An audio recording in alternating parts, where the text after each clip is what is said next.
বাংলাদেশ কি এআই যুগের জন্য প্রস্তুত?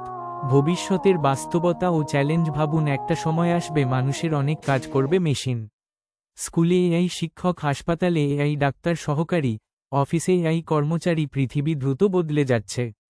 আর এই পরিবর্তনের কেন্দ্রবিন্দুতে রয়েছে আর্টিফিশিয়াল ইন্টেলিজেন্স বা আই। কিন্তু প্রশ্ন হলো, বাংলাদেশ কি এই এআই যুগের জন্য প্রস্তুত? আজকের ভিডিওতে আমরা জানব বাংলাদেশ কতটা প্রস্তুত, কোথায় আমরা এগিয়ে, কোথায় পিছিয়ে, আর ভবিষ্যতে কি হতে পারে। ভিডিওটি শেষ পর্যন্ত দেখুন, কারণ শেষের অংশে থাকবে বাংলাদেশের ভবিষ্যৎ নিয়ে গুরুত্বপূর্ণ বাস্তবতা। এআই কি? এআই বা আর্টিফিশিয়াল ইন্টেলিজেন্স হলো এমন প্রযুক্তি যা মানুষের মতো চিন্তা, বিশ্লেষণ ও সিদ্ধান্ত নিতে পারে। আজ এআই ব্যবহার হচ্ছে মোবাইলে 1 নম্বরে, ব্যাংকে 2 নম্বরে, হাসপাতালে 3 নম্বরে, শিক্ষা প্রতিষ্ঠানে 4 নম্বরে, ব্যবসায়। আপনি যখন ইউটিউব রেকমেন্ডেশন দেখেন, ফেসবুক স্ক্রল করেন বা গুগল সার্চ করেন, সেখানে এআই কাজ করছে। আজ বিশ্বের উন্নত দেশগুলো এআই নিয়ে ব্যাপক কাজ করছে। যুক্তরাষ্ট্র, রাশিয়া, চীন, জাপান সবাই এআই নিয়ে প্রতিযোগিতায় নেমেছে। কারণ ভবিষ্যতের অর্থনীতি অনেকটাই এআই নির্ভর হবে। বিশ্বের বড় বড় company Google, Microsoft, OpenAI, Tesla এআইতে বিলিয়ন ডলার বিনিয়োগ করছে। এই প্রেক্ষাপটে বাংলাদেশ কোথায় দাঁড়িয়ে আছে? উত্তরে, বাংলাদেশে ডিজিটাল পরিবর্তন গত কয়েক বছরে অনেক বেড়েছে। 1 নম্বরে মোবাইল ব্যাংকিং, 2 নম্বরে অনলাইন শিক্ষা, 3 নম্বরে ই-কমার্স, 4 নম্বরে ফ্রিল্যান্সিং। এসব ক্ষেত্রে উন্নতি হয়েছে।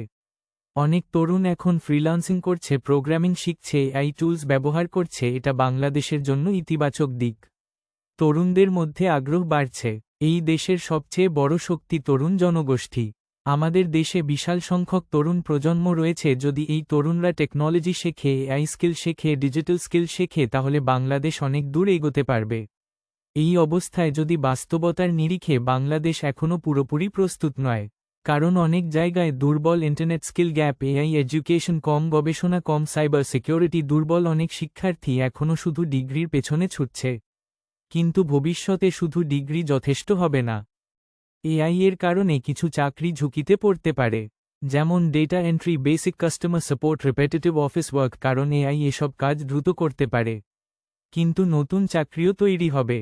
বাংলাদেশকে এখন টেকনোলজি এডুকেশন বাড়াতে হবে, কারিগরি শিক্ষা শক্তিশালী করতে হবে, এআই ট্রেনিং বাড়াতে হবে, রিসার্চ সেক্টর উন্নত করতে হবে, আর তরুণদের স্কিল শেখার দিকে মন দিতে হবে।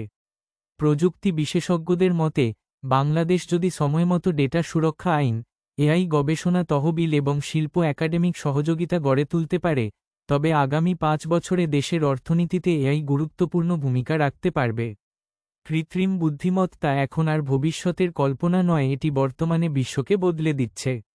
বাংলাদেশ যদি সঠিকভাবে বিনিয়োগ ও পরিকল্পনা করতে পারে, তবে এআই হতে পারে দেশের পরবর্তী ডিজিটাল বিপ্লবের চালিকা শক্তি। তাই যদি আপনি ছাত্র হন, এখন থেকেই স্কিল শিখুন। যদি চাকরি করেন, নিজেকে আপডেট করুন। কারণ ভবিষ্যতে টিকে থাকবে তারাই যারা পরিবর্তনের সাথে মানিয়ে নিতে পারবে। ভবিষ্যৎ নির্ভর করছে আজকের সিদ্ধান্তের উপর।